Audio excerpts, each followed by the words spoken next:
Book 4, Part 2, of the Republic, by Plato. This recording is in the public domain. Read by Bubnefeld.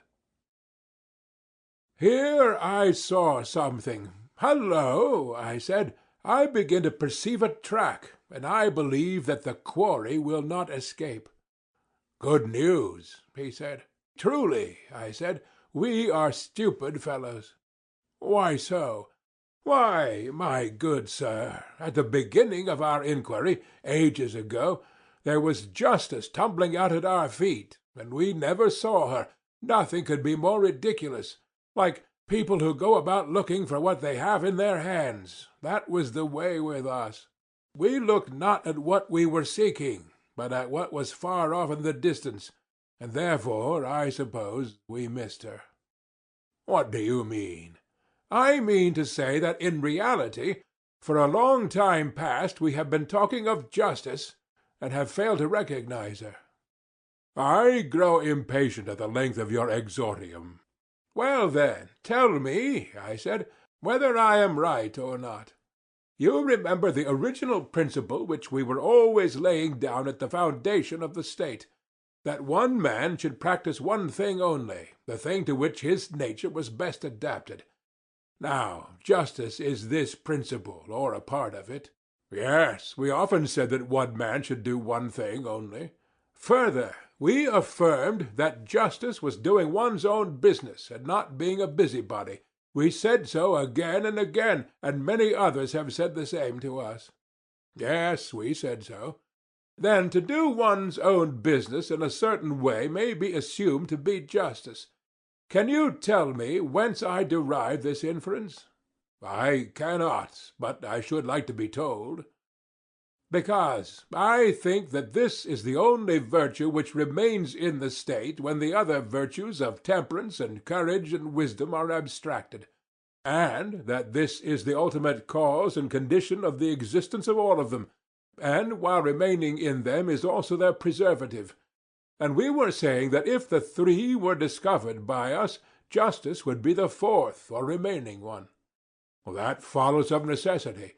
"If we are asked to determine which of these four qualities by its presence contributes most to the excellence of the state, whether the agreement of rulers and subjects, or the preservation in the soldiers of the opinion which the law ordains about the true nature of dangers, or wisdom and watchfulness in the rulers, or whether this other which I am mentioning, and which is found in children and women, slave and freeman, artisan, ruler, subject, the quality, I mean, of every one doing his own work, and not being a busybody, would claim the palm, the question is not so easily answered."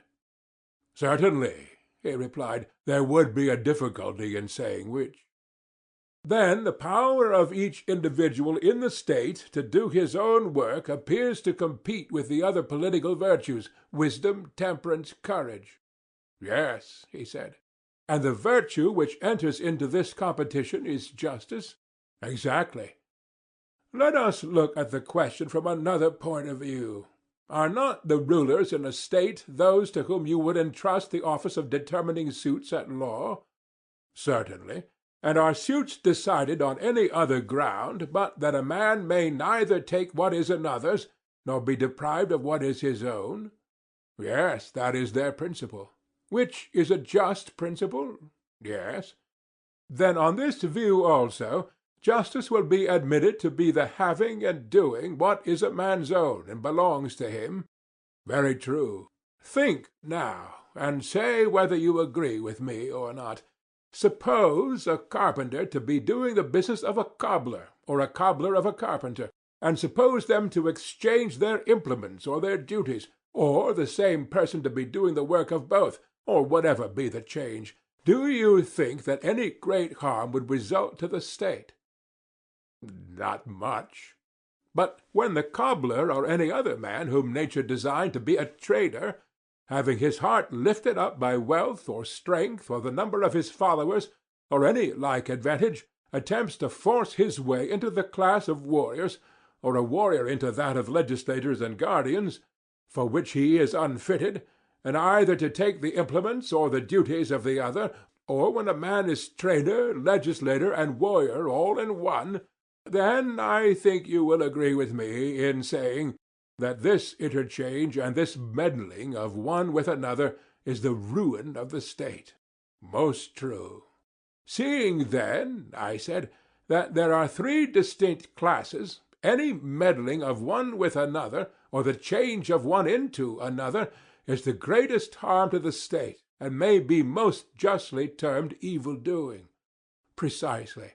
And the greatest degree of evil-doing to one's own city would be termed by you injustice? Certainly.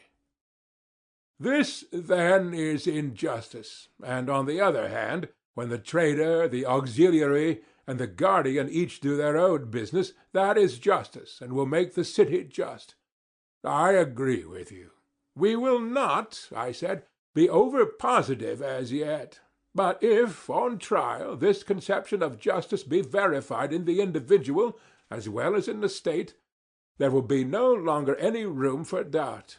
If it be not verified, we must have a fresh inquiry. First, let us complete the old investigation, which we began, as you remember, under the impression that, if we could previously examine justice on the larger scale, there would be less difficulty in discerning her in the individual. That larger example appeared to be the state, and accordingly we constructed as good a one as we could, knowing well that in the good state justice would be found. Let the discovery which we made be now applied to the individual. If they agree, we shall be satisfied, or if there be a difference in the individual, we will come back to the state and have another trial of the theory. The friction of the two, when rubbed together, may possibly strike a light in which justice will shine forth, and the vision which is then revealed we will fix in our souls. That will be in regular course. Let us do as you say.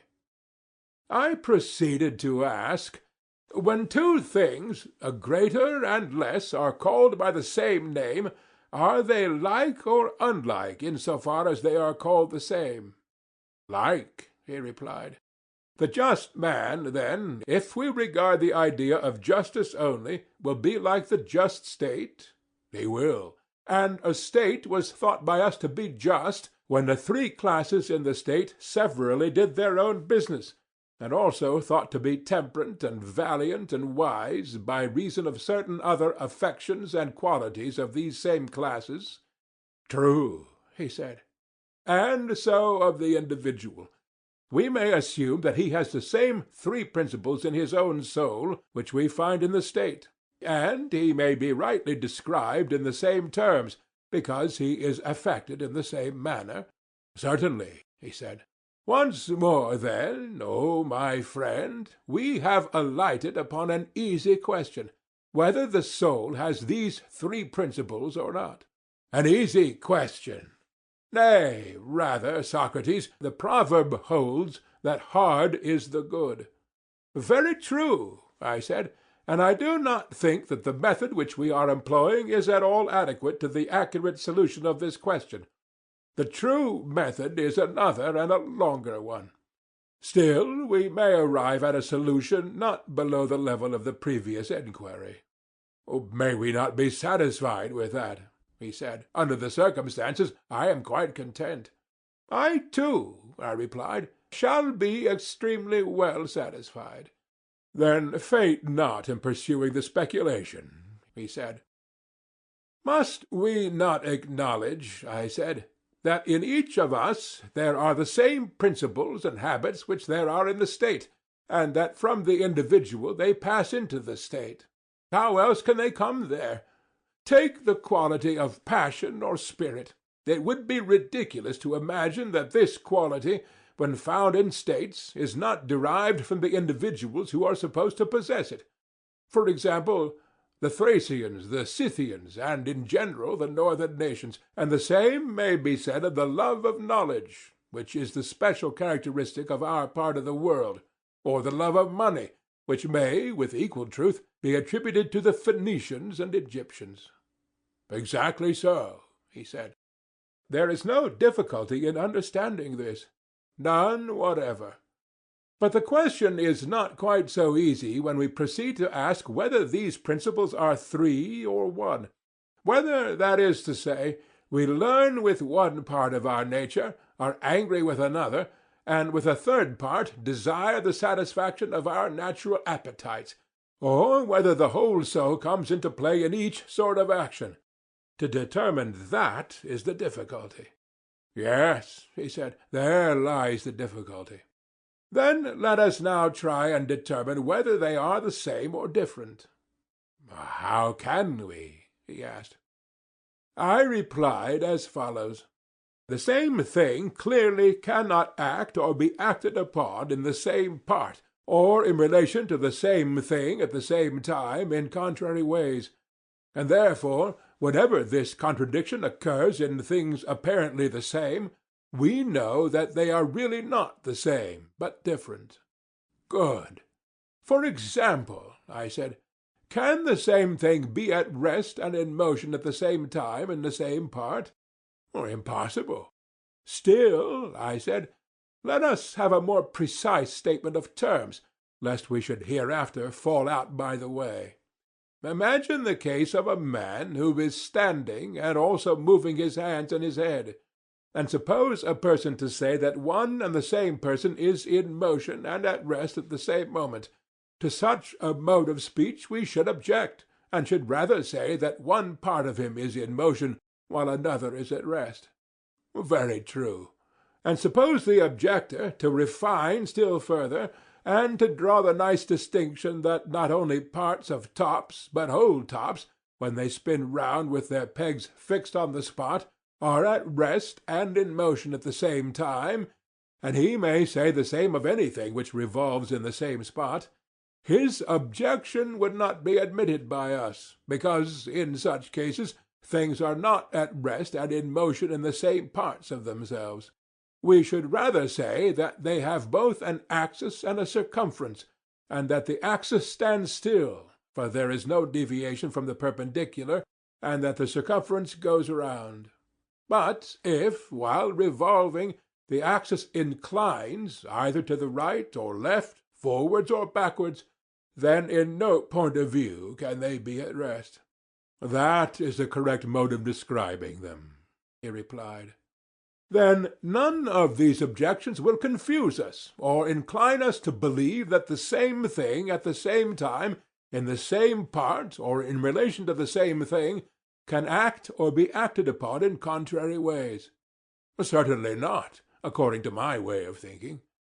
Yet, I said, that we may not be compelled to examine all such objections, and prove at length that they are untrue, let us assume their absurdity, and go forward on the understanding that hereafter, if this assumption turn out to be untrue, all the consequences which follow shall be withdrawn. Yes, he said, that will be the best way. Well, I said, would you not allow that assent and dissent, desire and aversion, attraction and repulsion, are all of them opposites, whether they are regarded as active or passive, for that makes no difference in the fact of their opposition. Yes, he said, they are opposites. Well, I said, and hunger and thirst, and the desires in general, and, again, willing and wishing, all these you would refer to the classes already mentioned.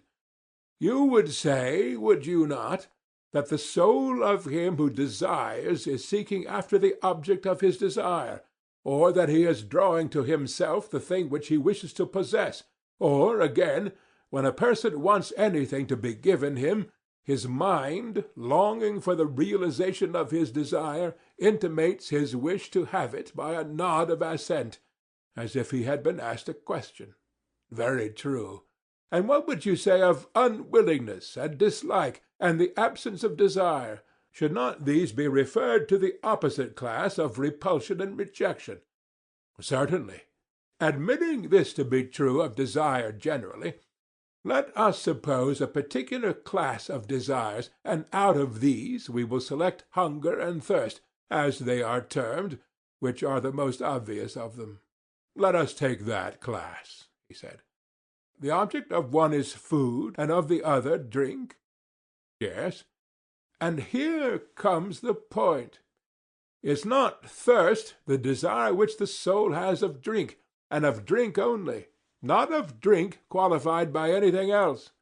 For example, warm or cold, or much or little, or, in a word, drink of any particular sort. But if the thirst be accompanied by heat, then the desire is of cold drink, or if accompanied by cold, then of warm drink. Or if the thirst be excessive, then the drink which is desired will be excessive, or if not great, the quantity of drink will also be small. But thirst, pure and simple, will desire drink pure and simple, which is the natural selection of thirst, as food is of hunger. Yes, he said, the simple desire is, as you say, in every case of the simple object, and the qualified desire of the qualified object. But here a confusion may arise, and I should wish to guard against an opponent starting up and saying that no man desires drink only, but good drink, or food only, but good food. For good is the universal object of desire, and thirst, being a desire, will necessarily be thirst after good drink, and the same is true of every other desire. Yes, he replied, the opponent might have something to say. Nevertheless, I should still maintain that of relatives some have a quality attached to either term of the relation, others are simple and have their correlatives simple.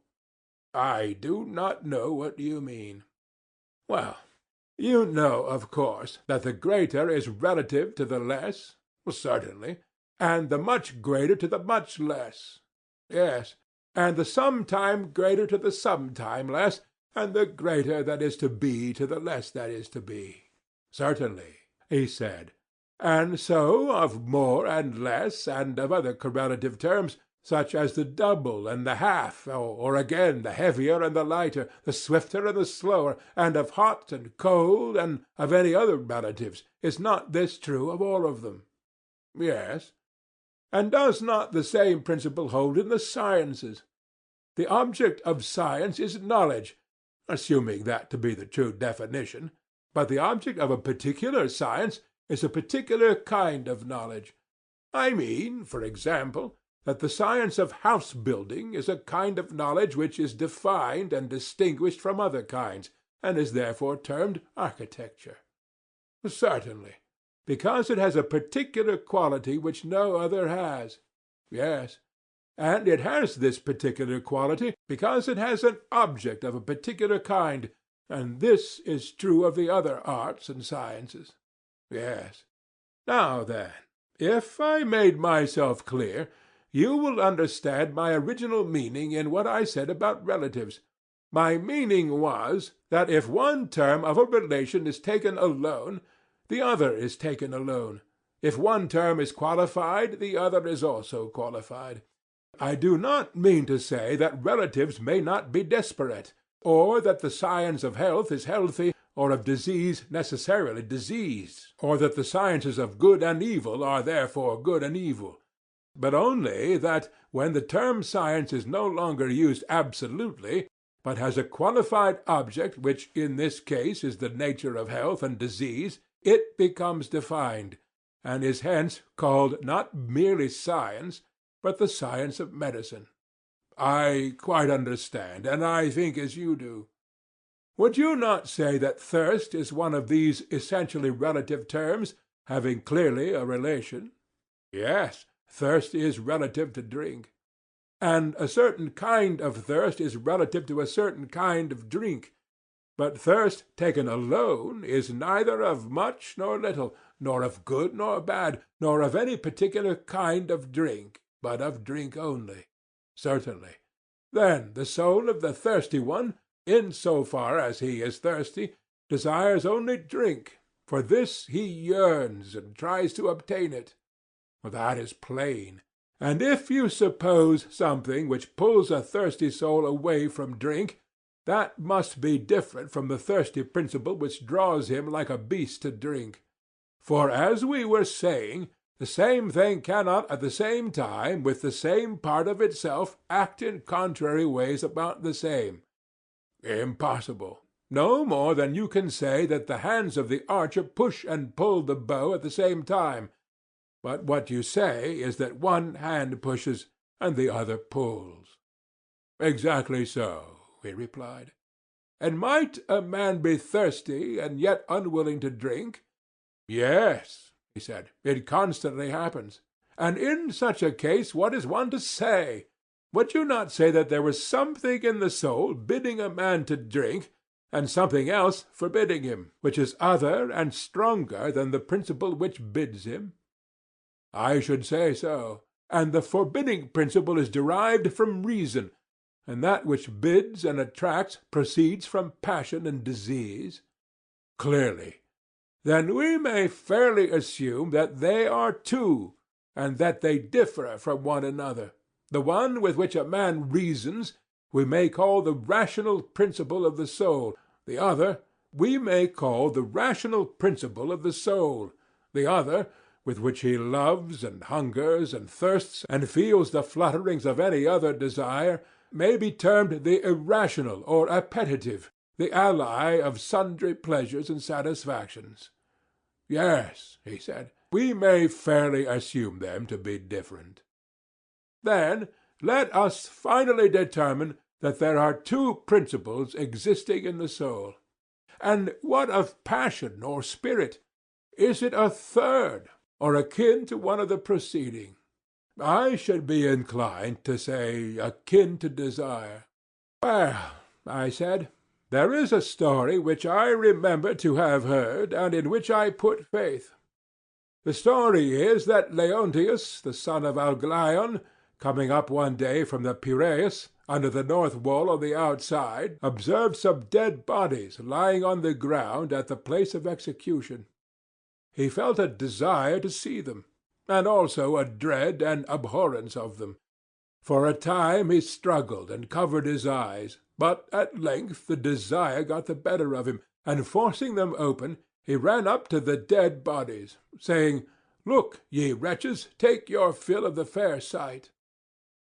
"I have heard the story myself," he said.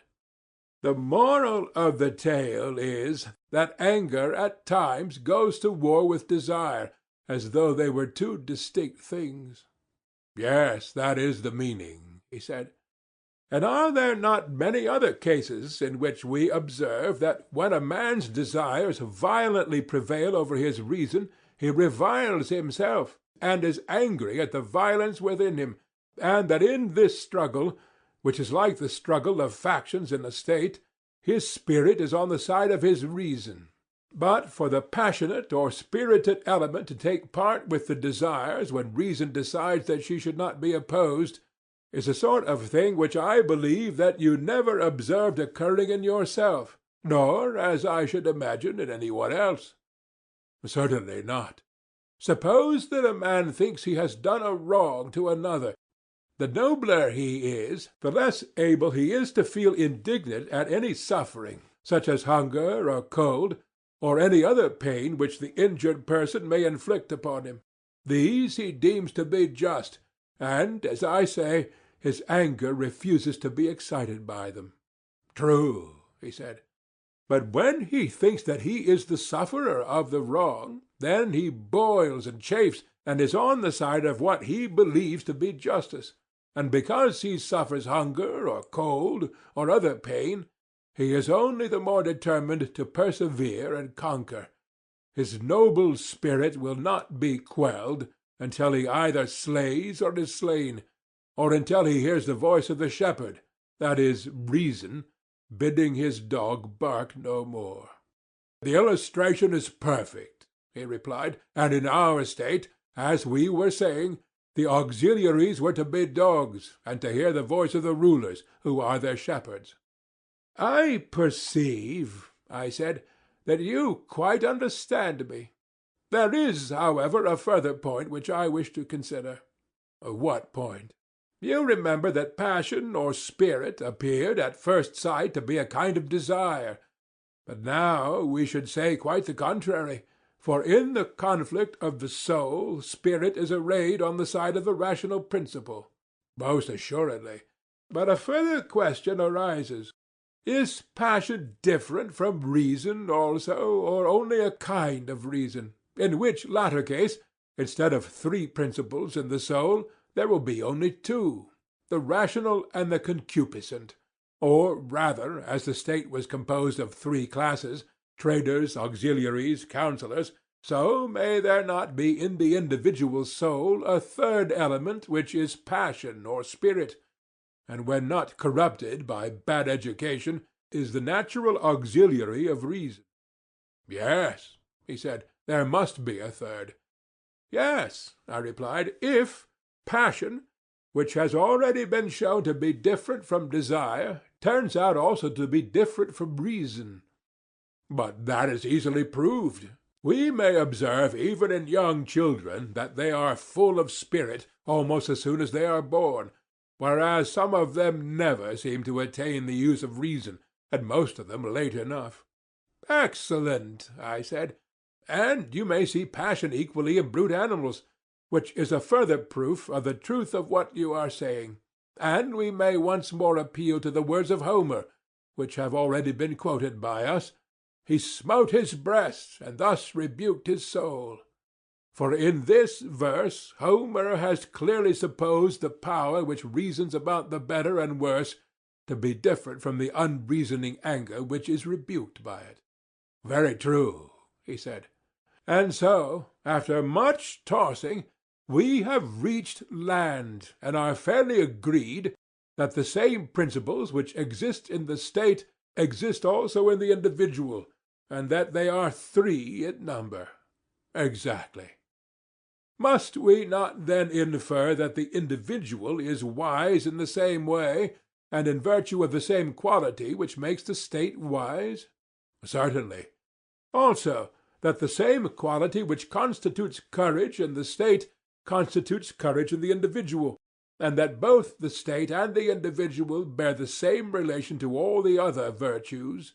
Assuredly. And the individual will be acknowledged by us to be just in the same way in which the state is just? Well, that follows, of course.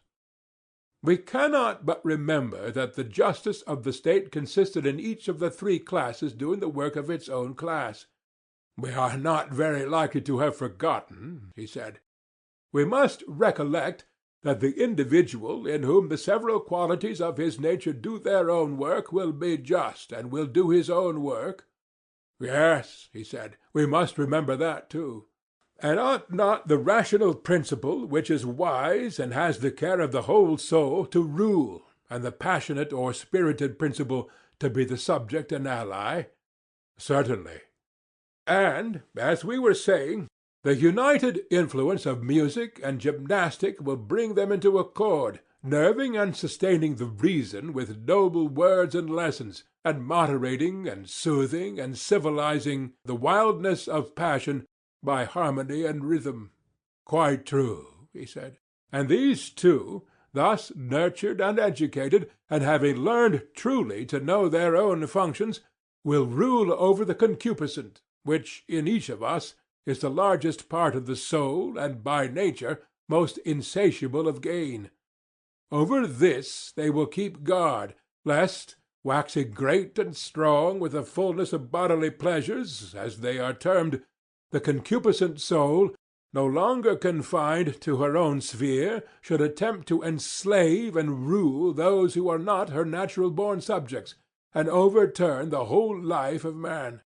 Very true, he said. Both together will they not be the best defenders of the whole soul and the whole body against attacks from without, the one counselling, and the other fighting under his leader, and courageously executing his commands and counsels? True. And he is to be deemed courageous whose spirit retains in pleasure and in pain the commands of reason about what he ought or ought not to fear. Right, he replied. And him we will call wise who has in him that little part which rules and which proclaims these commands, that part too being supposed to have a knowledge of what is for the interest of each of the three parts and of the whole. Assuredly. And would you not say that he is temperate who has these same elements in friendly harmony, in whom the one ruling principle of reason and the two subject ones of spirit and desire are equally agreed that reason ought to rule and do not rebel? Certainly, he said, that is the true account of temperance, whether in the state or individual. And surely, I said, we have just explained again and again how and by virtue of what quality a man will be just. That is very certain. And is justice dimmer in the individual, and is her form different, or is she the same which we found her to be in the state? There is no difference in my opinion, he said, because, if any doubt is still lingering in our minds, a few commonplace instances will satisfy us of the truth of what I am saying. What sort of instances do you mean? If the case is put to us, we must not admit that the just state, or the man who is trained in the principles of such a state, will be less likely than the unjust to make away with a deposit of gold or silver. Would any one deny this? No one, he replied. Will the just man or citizen ever be guilty of sacrilege or theft, or treachery either to his friends or to his country? Never. Neither will he ever break faith where there have been oaths or agreements. Impossible. No one will be less likely to commit adultery, or to dishonor his father and mother, or to fail in his religious duties. No one. And the reason is that each part of him is doing its own business, whether in ruling or being ruled. Exactly so. Are you satisfied, then, that the quality which makes such men and such states is justice, or do you hope to discover some other? But not I, indeed. Then our dream has been realized, and the suspicion which we entertained at the beginning of our work of construction, that some divine power must have conducted us to a primary form of justice, has now been verified? Yes, certainly. And the division of labor which required the carpenter and the shoemaker and the rest of the citizens to be doing each his own business and not another's was a shadow of justice, and for that reason it was of use? Clearly. But in reality justice was such as we were describing, being concerned, however, not with the outward man, but with the inward, which is the true self and concernment of man. For the just man does not permit the several elements within him to interfere with one another, or any of them to do the work of others. He sets in order his own inner life, and is his own master and his own law, and at peace with himself.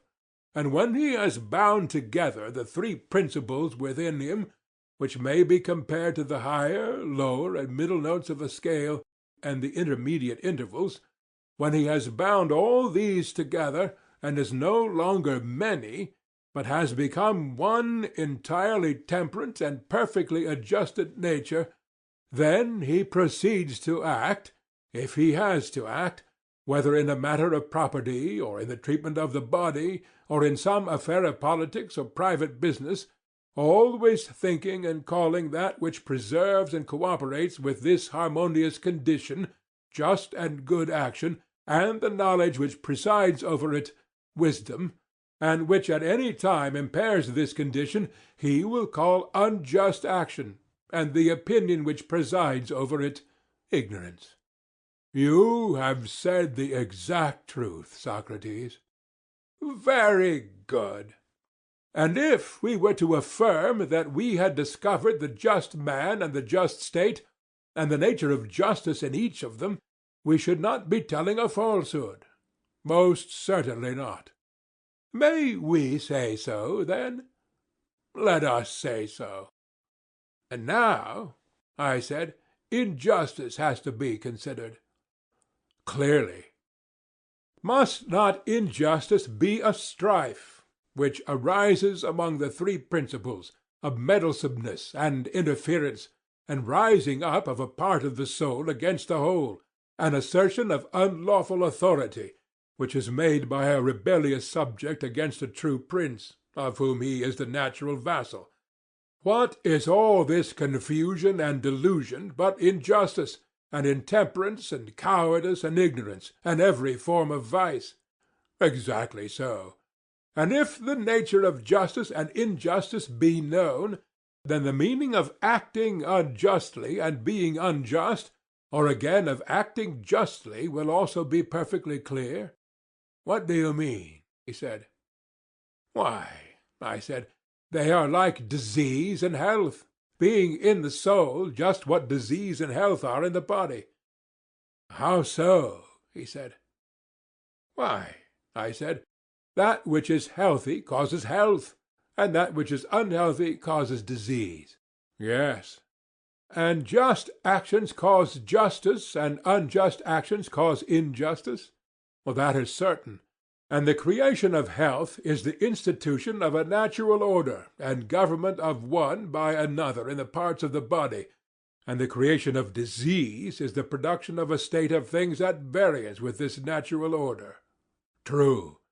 And is not the creation of justice the institution of a natural order, and government of one by another in the parts of the soul, and the creation of injustice the production of a state of things at variance with the natural order? Exactly so, he said. Then virtue is the health and beauty and well-being of the soul, and vice the disease and weakness and deformity of the same. True. And do not good practices lead to virtue, and evil practices to vice? Assuredly. Still, our old question of the comparative advantage of justice and injustice has not been answered. Which is the more profitable, to be just and act justly and practice virtue, whether seen or unseen of gods and men, or to be unjust and act unjustly, if only unpunished and unreformed? In my judgment, Socrates, the question has now become ridiculous. We know that, when the bodily constitution is gone, life is no longer endurable, though pampered with all kinds of meats and drinks, and having all wealth and all power. And shall we be told that, when the very essence of the vital principle is undermined and corrupted, life is still worth having to a man, if only he be allowed to do whatever he likes, with the single exception that he is not to acquire justice and virtue, or to escape from injustice and vice, assuming them both to be such as we have described? Yes, I said, the question is, as you say, ridiculous. Still, as we are near the spot at which we may see the truth in the clearest manner with our own eyes, let us not faint by the way. Certainly not, he replied. Come up hither, I said, and behold the various forms of vice, those of them, I mean, which are worth looking at. I am following you, he replied. Proceed. I said, the argument seems to have reached a height from which, as from some tower of speculation, a man may look down and see that virtue is one, but that the forms of vice are innumerable, there being 4 special ones which are deserving of note. What do you mean? He said. I mean, I replied, that there appear to be as many forms of the soul as there are distinct forms of the state. How many? There are 5 of the state and 5 of the soul, I said. What are they? The first, I said, is that which we have been describing, and which may be said to have 2 names, monarchy and aristocracy, accordingly as rule is exercised by one distinguished man or by many. True, he replied. But I regard the 2 names as describing one form only. For whether the government is in the hands of one or many, if the governors have been trained in the manner which we have supposed, the fundamental laws of the state will be maintained. That is true, he replied. End of Book 4.